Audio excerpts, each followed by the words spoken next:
Bonjour à toutes et à tous, nous allons aujourd'hui dans cette vidéo parler de l'action Worldline dont nous avons déjà beaucoup parlé sur cette chaîne France Bourse TV.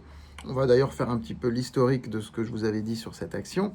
Worldline était un titre, une ligne qui était dans le rouge il n'y a pas longtemps sur notre portefeuille et aujourd'hui le titre est largement dans le vert. Il vient de remonter formidablement. Nous allons essayer de décortiquer, de savoir pourquoi et comment. Et nous avons su gérer cette ligne qui était perdante. Alors justement, j'en profite pour dire que sur France Bourse TV, je viens d'ouvrir à votre demande une playlist payante, premium, qui va plus loin, qui ne fait pas juste que de l'information, qui vous explique concrètement, avec des exemples d'actualité, des manières de gérer votre portefeuille. On parlera d'analyse technique, on parlera de plein de choses dans cette playlist.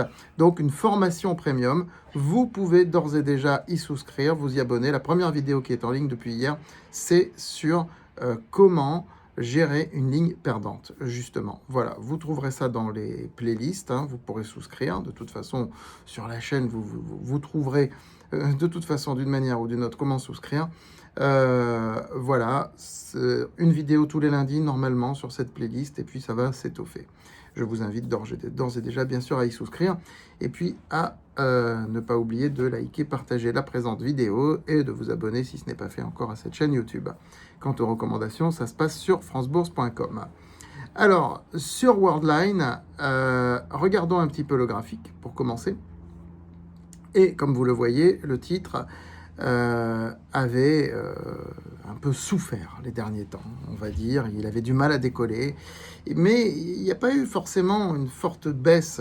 Il est descendu très bas après la recapitalisation. Je vous rappelle que Worldline a été violemment recapitalisé l'année dernière, mais que ceux qui étaient actionnaires avant la recapitalisation, ils ont perdu de l'argent. Sauf que ceux qui sont rentrés à la dernière minute, eux, ça peut aller encore parce qu'ils ont souscrit, etc. Mais ceux qui étaient rentrés il y a 1 an et demi, c'est sûr qu'eux, ils ne sont pas prêts de retourner sur leur prix de revient. Donc, pour notre part, on avait souscrit un petit peu avant la recapitalisation. On a racheté des actions sur le marché, puis on a ensuite renforcé la position. On est gagnant aujourd'hui sur la ligne Worldline. On est gagnant, mais je répète que c'est spéculatif. Alors, c'est un peu comme Matos. Worldline est une ancienne filiale d'Atos, et comme je le dis toujours, il y a presque encore une sorte de cordon ombilical invisible entre les deux, puisque le cas de Worldline ressemble au cas de Atos avec 1 an et demi, 2 ans de décalage.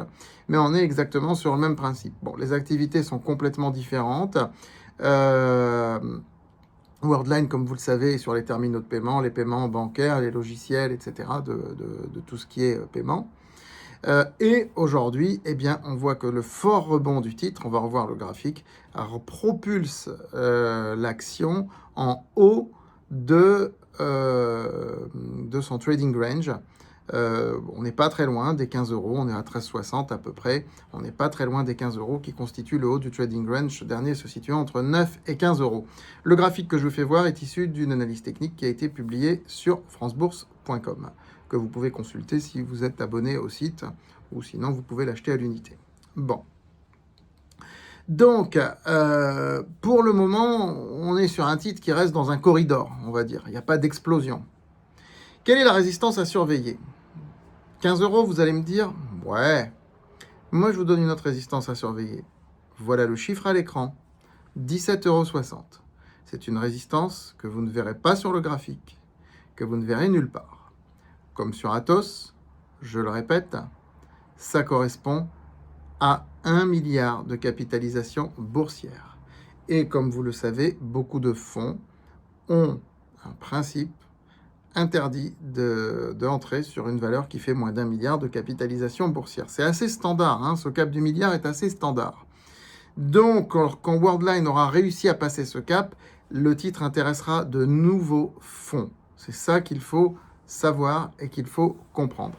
Mais quand est-ce que Worldline réussira à passer ?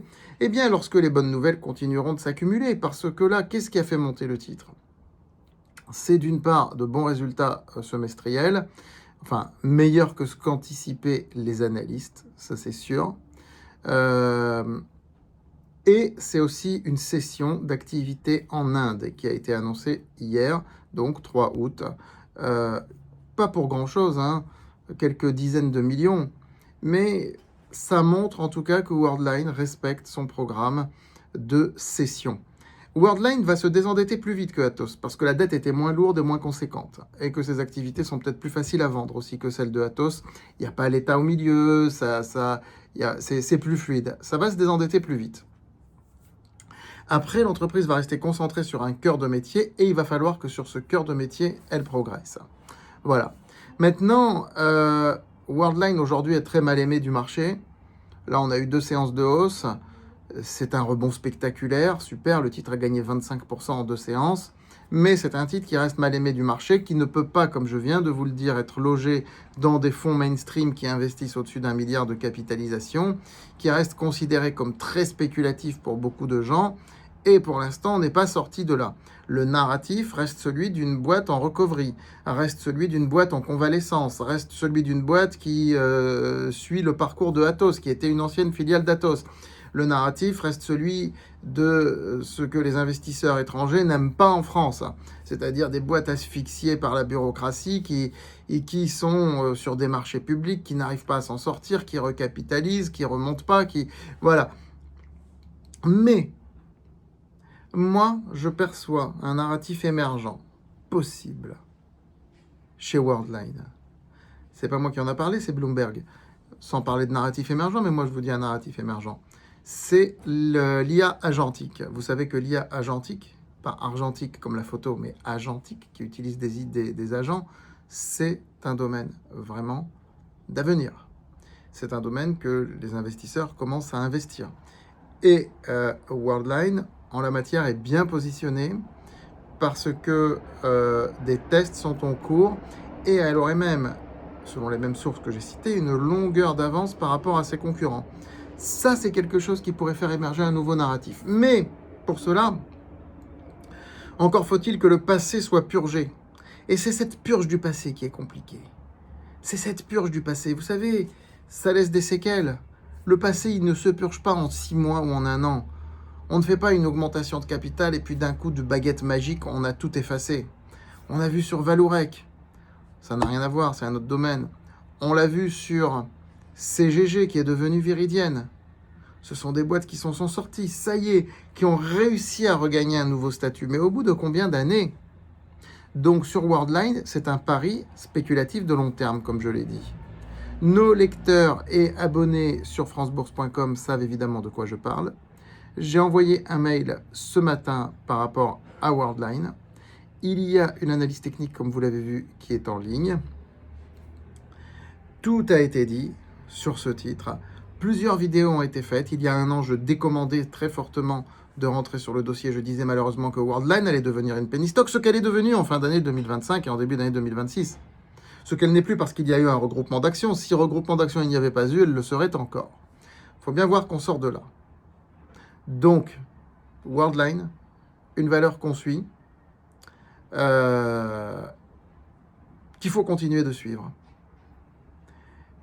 Et peut-être que je devrais grouper la playlist avec celle d'Atos. Après tout, le feuilleton Atos devrait peut-être devenir les feuilletons Atos et Worldline, puisque les deux sont liés de toute façon. Hein, je pense qu'on va faire ça. Je vous souhaite une très bonne fin de journée et je vous dis bien sûr à très vite sur France Bourse TV.